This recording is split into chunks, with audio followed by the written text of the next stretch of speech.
सैफ अली खान हल्ला प्रकरणी आरोपी आहे, त्याला आज कोर्टात प्रोड्यूस केलं होतं। बँड्रा कोर्टाने आरोपीला जेसी दिला आहे। न्यायालयीन कोठडी आपल्यासोबत आरोपीचे वकील आहेत, त्यांच्याकडून थेट सर काय सांगा, आज आरोपीला आहेत या ठिकाणी जेल कस्टडी झाला, तर काय हेरिंग काय नेमकीच आज या ठिकाणी कोर्टात घडलं? आयोने आणि पोलीस इन्व्हेस्टिगेशनमध्ये जे आहे ते रिपोर्ट कोर्टासमोर प्रोड्यूस केले। कोर्टासमोर प्रोड्यूस केल्यानंतर ते लोकांनी सांगितलं आहे की जे इन्व्हेस्टिगेशन ऑफिसर आहे त्याने सांगितलं की आम्हाला आणखी 2-3 दिवस वाढून द्यावा, याच्यामध्ये आणखी इन्व्हेस्टिगेशन करणं गरजेचं आहे। जे आमच्या CCTV फुटेज आहे यांच्या आणखी साथीदारचं आहे, आणखी त्यांची एक टीम ते बांगलादेशला पाठवलेली आहे, तर याच्यामध्ये प्रोग्रेस होण्याची संभावना खूप जास्त आहे, म्हणून आम्हाला पोलीस कस्टडी वाढून द्यावी। मात्र कोर्टाने त्यांना तो त्यांची जी बाजू होती ती ऐकली नाही आणि ते आता जेसी दिला आहेत।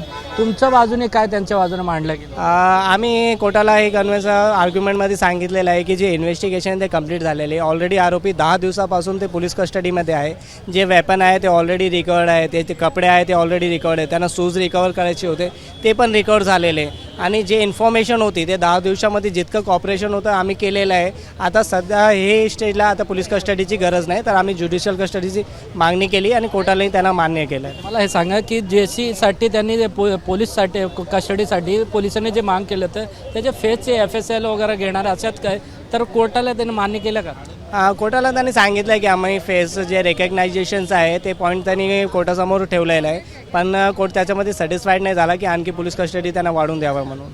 पोलिसांचे यामध्ये तपास आणखी वाढण्याची शक्यता आहे की त्यांना अजून संशय आहे आणखी आरोपी असेल का नाही असेल? पोलिसांना पुन्हा जर पोलीस कस्टडी मागितलं तर त्यांना मिळू शकते का?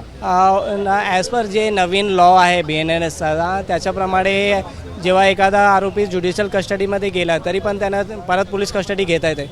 BNSचं हे सांगतो आहे की जेव्हा तुम्हाला नवीन फॅक्ट रिफ्लेक्ट होईल आणि तुम्हाला परत त्यांची पोलीस कस्टडीची गरज असेल तर तुम्ही कोर्टासमोर एक ॲप्लिकेशन करून ते कोर्टाला सांगून की आम्हाला यांची परत पोलीस कस्टडीची गरज आहे आणि ते पॉईंट दाखवून ते पोलीस कस्टडी देता येते। जेसी नंतर तुम्ही बेल अप्लाय करणार? बेल ॲप्लिकेशन 1 ते 2 दिवसांनी आम्ही सेशन कोर्ट पुढे ठेवणार आहे त्यांचं। नक्कीच आपण हे होते आरोपीचे वकील। 1 ते 2 दिवसात आरोपीसाठी बेलसाठी आहेत जे ॲप्लिकेशन आहे सेशन कोर्टासमोर करणार आहेत। कॅमेरामॅन प्रशांत मानेसोबत सत्यम सिंग, ABP माझा, मुंबई। ABP माझा, उघडा डोळे बघा नीट।